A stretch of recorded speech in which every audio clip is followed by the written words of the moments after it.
Hello, everyone. Hi, guys. It's Katie from Without a Crystal Ball. How are you guys? It's Saturday night. Normally on Saturdays on this channel, we have sort of like a laid back vibe and we do some chit chatting, but sometimes those get a little derailed. And I thought, you know what, let's actually have some topics that we can talk about and you guys can enjoy. So waiting for some of my moderators to show up in my chat, but I want to remind everyone in chat, oh, there's Scarlett. Make sure you stay on topic so that we are keeping things moving along, okay? All right, welcome to my channel. If you are brand new, welcome back. If you are a subscriber, and to all of my members, Kim D, I see you in chat. Hello. So tonight we're going to talk about a couple of things. One, Tamra Judge is leaving the OC. This is news that dropped just this evening.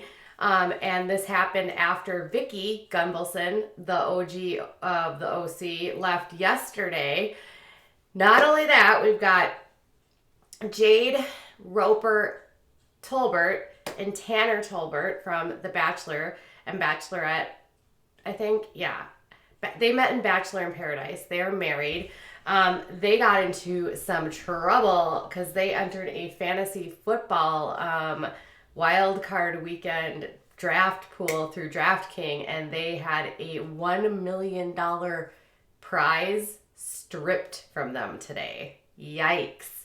And then we have Jenelle Evans answering questions on YouTube. So let's talk about these different things.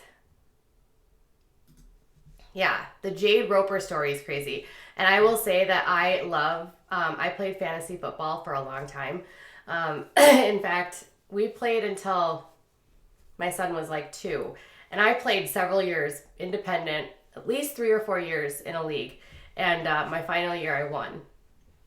And I didn't have help from my husband. I made my own picks. It was fun. I loved it. I was so into it. Looked all the stats up, all that kind of good stuff. So when I saw this story, I was like, ooh, we have to talk about that. Okay. So first off, Tamra. She's leaving, you guys. First off, I didn't know she had a 34-year-old son. How old is she? She can't be that old. She looks amazing. I need to know how old she is. How does she have a 34-year-old son? Did she have him when she was 12? She's 52. She had him when she was 18. Okay. She is a wild child. She's been on that show for 12 seasons, and she was the longest running housewife to maintain a leading role on the show. And she said on her Instagram today, it's been a while, 12 years, but it's time for me to move on. I'm sad to go, but I'm very excited about my future. Love you guys. So apparently, she actually spoke to People magazine, but apparently Bravo was not going to bring her back as a regular housewife. This past season, she was a featured star. She was one of the housewives. But I guess Bravo was in a mood to change things up.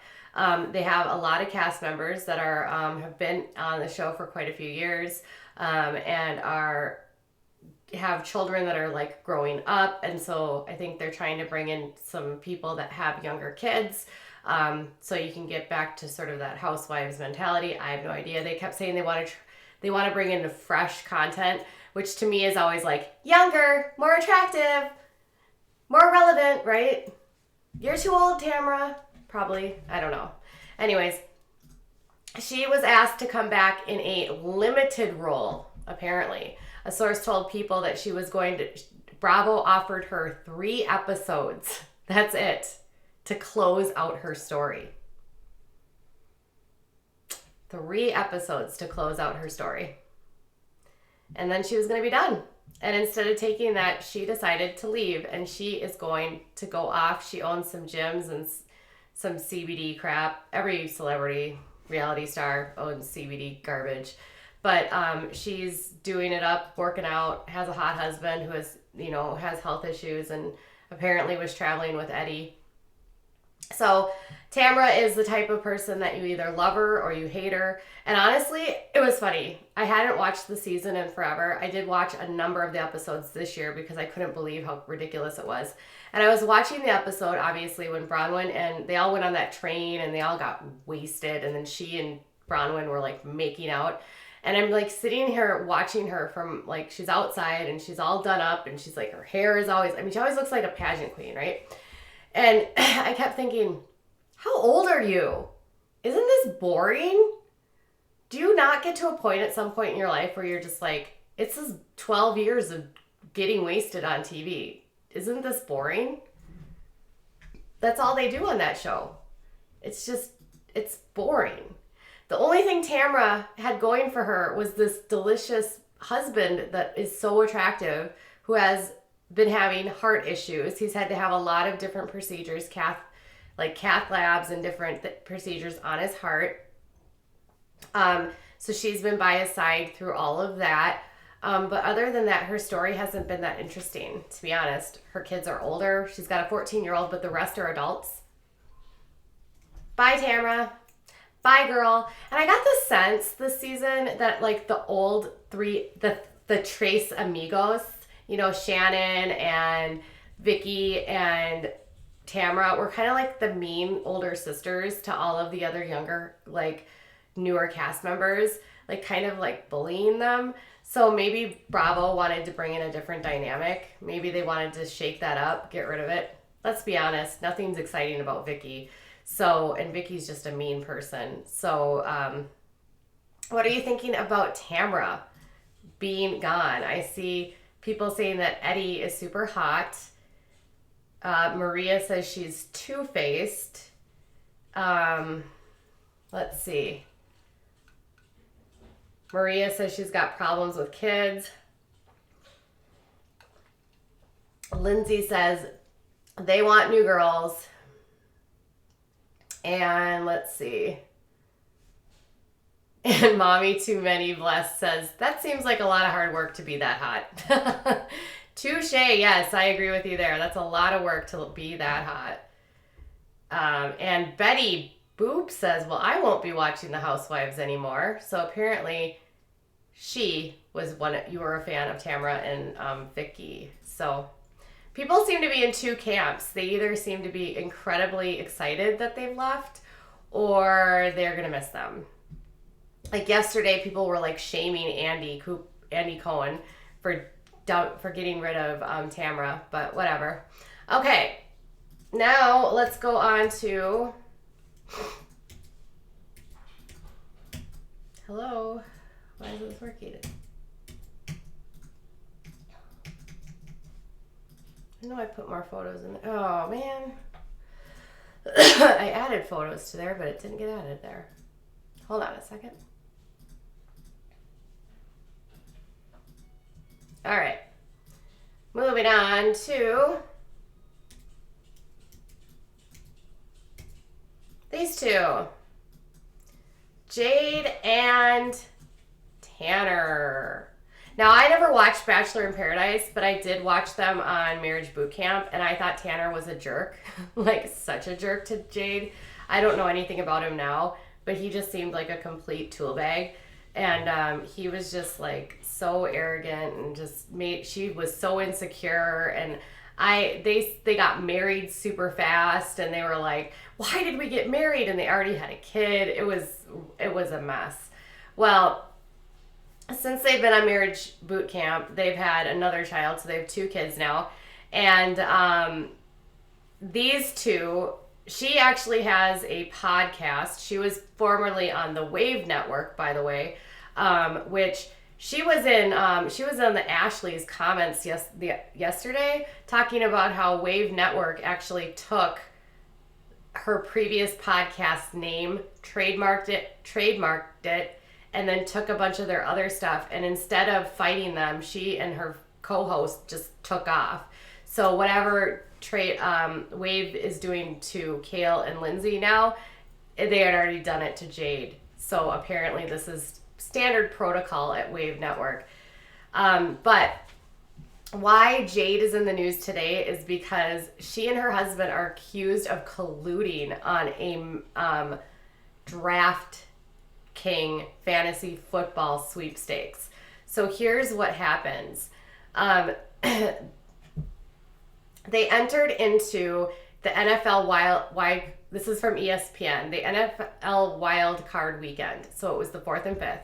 She finished with the top score on DraftKings. So she did, and she had she bested more than 105,000 entries, and she had won a $1 million top prize. Okay, but controversy ensued almost immediately because people noticed on Twitter as they started looking through their lineups that they had almost identical lineups with the same players, but they were just switching out quarterbacks. So apparently Tanner was using NFC quarterbacks and Jade was using AFC quarterbacks. But they had basically the same running backs, wide receivers, tight ends, defenses, all of the same stuff.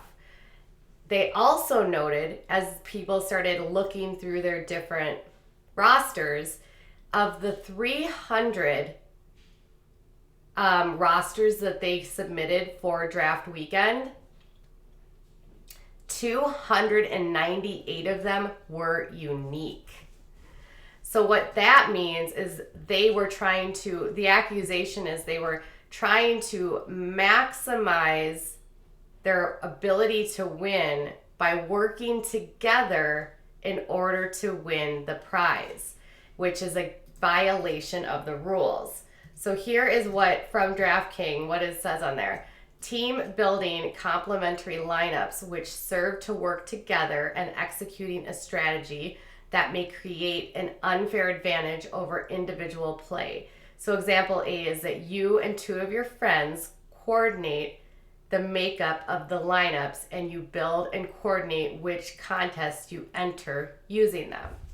They also noted that Tanner was playing his lineup specifically on Saturday, whereas Jade was playing hers specifically on Sunday. So there was an element of collusion, and we're not talking about Donald Trump right now. That's his favorite word. There was no collusion. Okay. So basically what happens is as soon as she wins, they begin investigating, okay? And on Saturday, today, DraftKings announced on Instagram, they said DraftKings has decided to update the standings for several contests. Here, I'll show you what they said.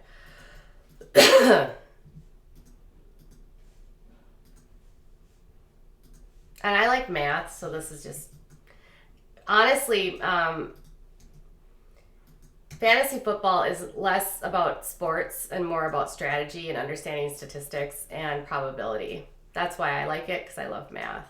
So if you can figure out probabilities and stuff like that, it's fun. So DraftKings has decided to update the standings for several contests. All customers affected by the updated standings will be notified directly. It is our general policy not to comment further on such matters. Now, when they made the comment, it was noted that Jade was no longer listed as the top winner for the weekend. And instead, somebody by the username of SPCLK36, who had been in second place behind her, was now the top at the leaderboard. And basically what they did is they removed Tolbert, was no longer listed, and as recently as Tuesday had not received the $1 million prize. So they didn't pay her out while they were investigating everything. So DraftKings declined to actually expand on the statement, but this is what ESPN noted about it. So Jade and Tanner each entered 150 lineups, the maximum allowed. And this is the crazy part, you guys, each lineup that they entered cost them $25. So I just want to get a calculation here. Oops.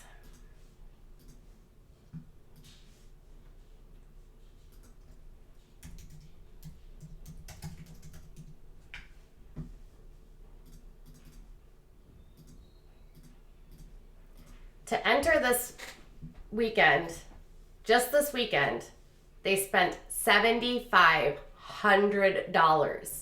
$7,500 they spent between the two of them to gamble for this weekend, okay? So basically what they were doing was many of the couples lineups were built around the exact same players, like I said, that were kept unique by quarterbacks that they chose. So they were able to like cheat the system by having very similar players and then just swapping out the quarterbacks. And they did that. So out of the 300 lineups that they made, they had 298 unique. And so for Jade's lineup, she featured AFC quarterbacks, the Houston's Deshaun Watson, Buffalo's Josh Allen, and Tanner, he used New Orleans Drew Brees, and then Carson Wentz from Philadelphia. He also had Kirk Cousins.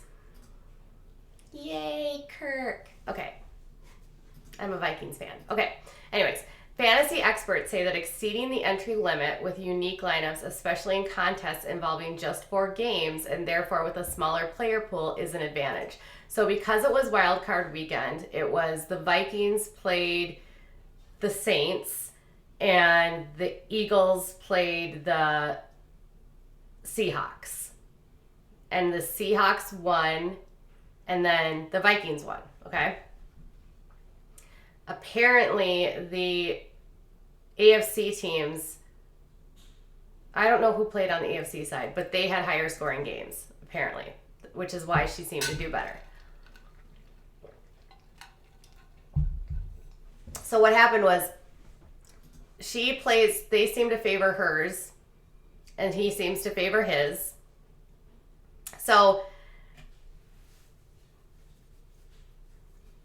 Jade didn't speak out publicly about the controversy at all for more than 3 weeks, other than a joint statement that they released after the contest saying that her win was nothing more than pure luck.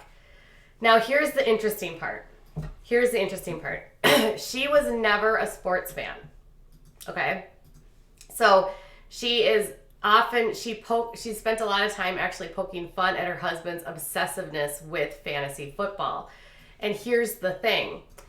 This is why they think they colluded. Jade only started playing this in August, she said, for family activities, okay? Now, he is considered a high volume daily player in fantasy leagues. So there is question on well, it doesn't necessarily matter that it's a woman, but how can a person who has no experience with sports, right, not have been receiving help from someone who's a high volume daily player? That was the other part of the collusion. So she actually said, the couple said in November that she decided to try fantasy sports this season as a family activity, created an account in August. And she said, we'll play for things like picking date night or loser cooks dinner. And that's what Tanner told ESPN in January. And then they also played for higher stakes, which each regularly submitting the maximum entries into weekly NFL contests and even an NBA contest on Christmas Day. So it sounds like they're spending a lot of their time doing fantasy football and basketball together. Like all of that just sounds boring.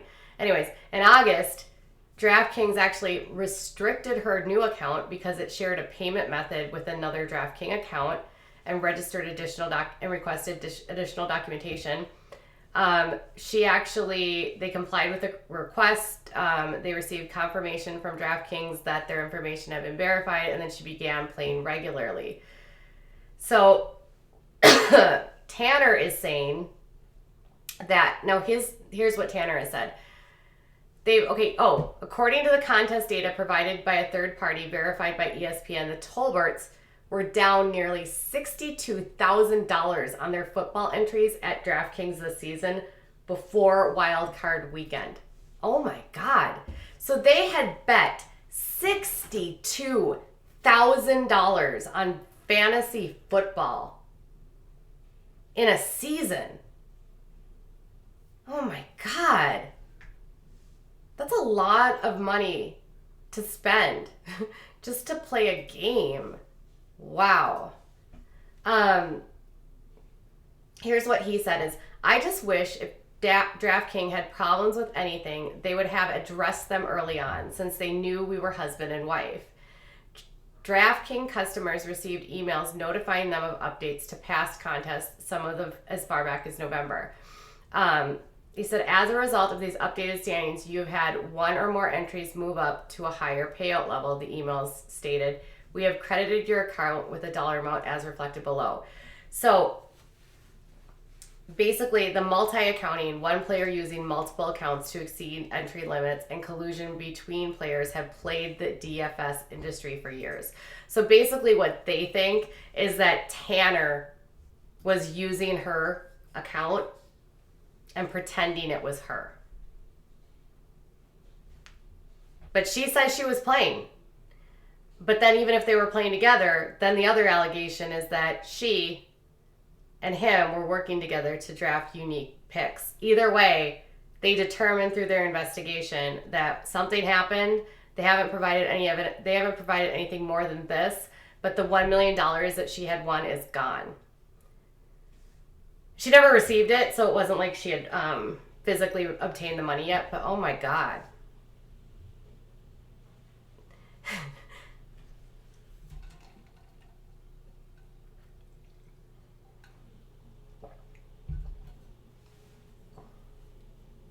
So I don't know. Kelly says it's not suspicious if they're betting $62K for them to win a lot. They're betting a lot. Well, they're not betting that much. That's $62,000 over the course of the season. That's not in one day. That one single weekend, they bet $7,500. Jade Roper is from Bachelor in Paradise.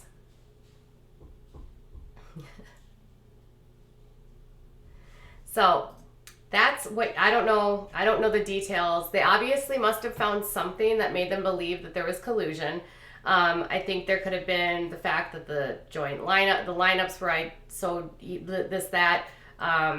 He clearly is doing this all the time. She used to joke that it was an obsession of his. Is that like an addiction? Can you become addicted to fantasy football? I have no idea. Okay. So, I don't know what your thoughts are there. Are we, do we think she actually stole the money, or did they collude? Did they not collude? Jade and Tanner has basically just said that he wonders if the same outcome would have happened if it would have been a woman, or if it would have been a man. And that they're being targeted because of their high profile, being that they're from the Bachelor in Paradise. And because she's a woman. That's what he's saying. So I don't know. I'm just telling you what was in the news. Okay. Then Jenelle. Okay, so Jenelle uploaded a Q&A yesterday on YouTube, and she did a bunch of questions and answers about a lot of different topics. Some of the questions were redundant. But some of the takeaways, and if you haven't checked out her YouTube channel, it's Jenelle Evans, I think. Ensley made an appearance. She's super cute. By the way, Ensley turned 3 yesterday. I thought she was already 3. So now she's going to be 3 again, and I already thought she was 3. Oh well, what do I know? All right, so Ensley turns 3 yesterday. She uploads also Q&A. Now, what happened with Nathan? Well, according to Jenelle, they were co-parenting fine, but Nathan likes her a lot. Like, a lot. Like, Nathan wants to get back together with her, and she's not interested. Isn't he engaged? No. I mean, it would make sense. He was doing all those really lovey-dovey messages to her on Twitter, about how amazing she was and how proud of her she was. But this would shock me. But she said that he likes her more than she likes him. So that was one takeaway, she said. And they're not talking anymore. Obviously, we've heard in the news that he was hospitalized, he was making all kinds of threats, all that kind of good stuff. Okay. Now, David, she insists, she is adamant, they are not together. She had a lot of things to say about this. So according to Jenelle, she says that she is absolutely not going to get back together with David. She said that since she has left him, she has been doing weekly therapy, and she is in contact with her therapist, even without, they do sessions, voice like sessions over the computer. She said when she's not talking to her therapist, she will text her if she needs something, but she is using this time to work through trauma that she experienced as a child, which has led her to making bad choices and repeating these patterns into her adulthood, because she doesn't want her children to have the same sort of upbringing that she did. This is probably the most profound and adult thing I've ever heard her say. She acknowledged that she grew up in a house with a lot of screaming, with a lot of yelling, and she even talked about her dad. And she said that her parents split up, but her parents had a very violent relationship. She grew up with a lot of anger. By the time she was a teenager, she was responding to that anger, and she was an angry person and a violent person. And she witnessed a lot of violence and anger in her household. She said that she saw her dad until she was 12 years old, and then they cut contact off because he's an alcoholic and he's had some other problems, and she doesn't want to be around that. She said it's too toxic. But because of the way that everything was with her life and how chaotic it was, she feels like that's what she's used to, and so she doesn't want to repeat those patterns again. And so she's working on dealing with the childhood trauma, which she said is really hard. She said, but even if she's dealing with it and having a tough moment, she'll just text her therapist and just try to talk with her through it. But she said, it's been hard work, but it's been helpful because she's determined right now to to really work through these issues so she doesn't keep making the same mistakes.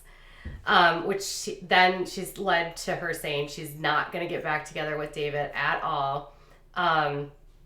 She said that they met, she dropped the restraining order because she didn't want to deal with court anymore. And she wanted Ensley to be able to see David. Then she said that they met up when he was in Tennessee for court, and they went, and she was having photographs taken.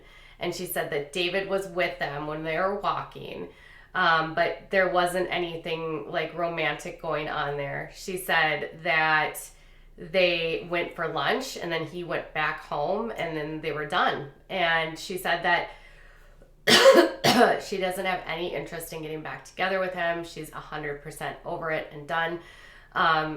Why did we see her have her engagement ring on?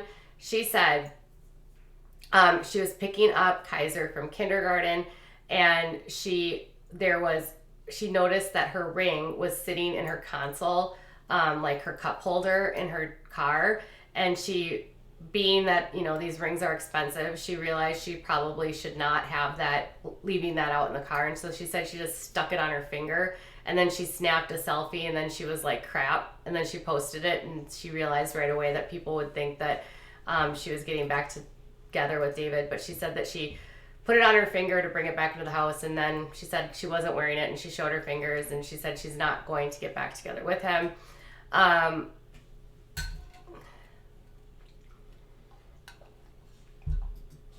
Then she was talking about why isn't she filed for divorce? She said that the state of North Carolina, and we've talked about this, has a weird rule about how you have to be separated for a year and before you can divorce, and that in the state of Tennessee, where she's currently living, she has to be a resident for 6 months and separated for 6 months before she can file for divorce. So she said once she hits that mark, she will file for divorce, and that's why there's been nothing filed because legally she can't file anything right now. And there were so many questions about David, like, and she was just like, no, I'm not getting back together with him. We are done. And then she answered questions about the guy from Boston. And she just said, well, I went there, I spent a couple days, and that's all I have to say, pretty much. And she said she was trying to respect his privacy, but there was nothing going on with him, and that she realized that while it's nice to sometimes have the attention of a man, men are also distractions, and they distract you from the hard work that you need to do. And so she is going to stay single and not focus on any relationships because she needs to get her life together, she said, for her kids. And then she was talking about how she was so grown up. I was like, Jenelle, go girl. I was like totally impressed with her. I really was. So she also said, what else did she say? No, Nathan likes her. She's not getting back together with David. Oh, Nashville. Why did she move to Nashville? So she said that she ended up moving to Nashville because there are more career opportunities for her there. And there's more for her to do for business than where she was, which makes sense. She was in a really small town in North Carolina. She said she really likes Nashville and she really likes the area, and there's just a lot more for her to do there. She said the hardest part of being there is that she doesn't have her family and she doesn't really have a lot of friends there. So she is 100% single momming it. And she said that's been the hardest part of all of this, is that she just doesn't have a lot of support there. So she's doing it all by herself. And she said it's really been exhausting, but it's been good for her. She's enjoying being with her kids and like taking care of them. She said she gave a shout out to other single moms and single parents doing it, because she said she's definitely realizing now like how hard it is and what it's like to not have help when you're taking care of your kids. She said she's got Ensley all day, every day. Ensley is not in daycare or anything like that, so she's with her all day while Kaiser goes to school, and then Jace visits, I don't know, every other weekend. So she said she has Ensley all the time right now, and so she said she doesn't have a lot of free time right now. When she does, she likes to take baths and watch Netflix. Sounds like a mom. So I was surprised. I was like, she's really growing up. This is good stuff. Oh yeah, she might start a podcast. And she doesn't know anything about coming back to Teen Mom 2. She would like to do more reality television, but right now everything's up in the air. She said she's been talking to people about stuff, but nothing's official about anything. And she wants to spend some more time on YouTube, being more interactive. And then she was actually kind of vulnerable, and it was kind of sweet. She said she has been wanting to interact more with people online, but she gets scared because everything gets twisted, and then people, like, she said she used to do a lot online where she would just post stuff and not care, and it kind of blew up in her face, and when she wasn't acting the best, she said. And now she's like trying to be more cognizant of like what she says and what she does. And so she said she's afraid to actually post on social media, and she's like constantly analyzing what she says and what she doesn't say and how people are going to perceive that. And she said it's like caused her to be almost alienated and kind of like an introvert, like at home, where she doesn't want to talk to anyone because she's afraid of people's reactions because of how long people have known her. Like, she was talking about how she went to a trampoline park with the kids, and they were both having a meltdown, and she had to like pull them out because they both started crying at the exact same time. And all she could think about was she hoped that nobody knew who she was so that they wouldn't snap a photo of her while she was leaving. So that's what she was saying. And her and Barbara's relationship is status quo. It's good one day, it's not good another. And Jace and Ensley are the best of siblings, and I can't remember what else.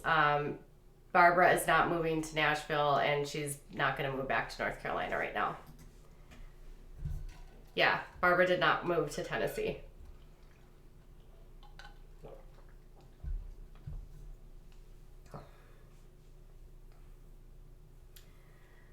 I don't know how she's making money. She didn't really answer that. She didn't say. She didn't say at all. I mean, obviously, if her YouTube is monetized, she'll make money there. But she said that her goal with YouTube isn't to make a lot of money. It's that her YouTube is more for interaction, so that she has a better, like, one-to-one with people, and able to interact more, like, FaceTime with people. So we'll see. She didn't say very much. And it was funny, they asked her about her favorite makeup, and she was listing all these brands, and she doesn't use her own eyebrow kit, just so you know. That was like the one part where she's like, she used somebody's eyebrow kit, and I was like, oh, you don't use JE Cosmetics eyebrow kit? Interesting.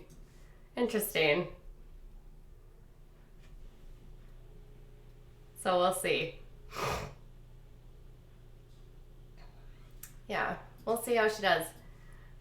You can tell she was nervous, but it was good to hear that she's going into therapy. It was good to hear her address things about her past and not wanting to make mistakes. That's the first opportunity. Like, I remember when I was probably about her age, I was going through something different, but still I was in therapy, and I was at a similar place in my life where I wanted to work through stuff because I noticed I was making pattern mistakes over and over and over again. And I was doing things that reminded me of my childhood, you know, the chaos that you ensued. I didn't have a crazy childhood, but there was stuff, you know. And I realized that in order to work through the childhood stuff, in order to be a better adult, I had to get through that kind of stuff. So I definitely could hear her, like, and understood her when she said, like, it's hard to work through stuff. I was there, like, a decade ago. It's definitely not easy. So if she's taking this seriously and really working it, props to her.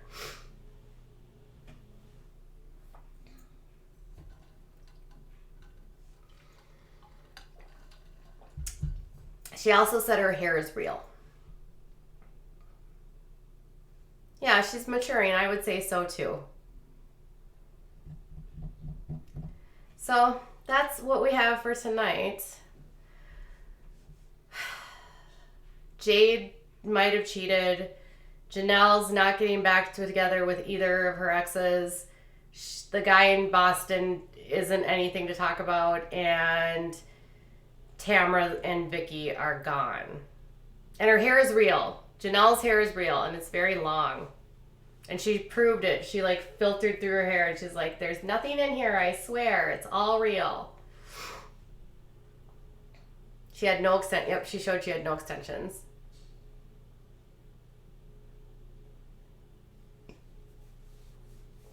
So that's what I've got, you guys.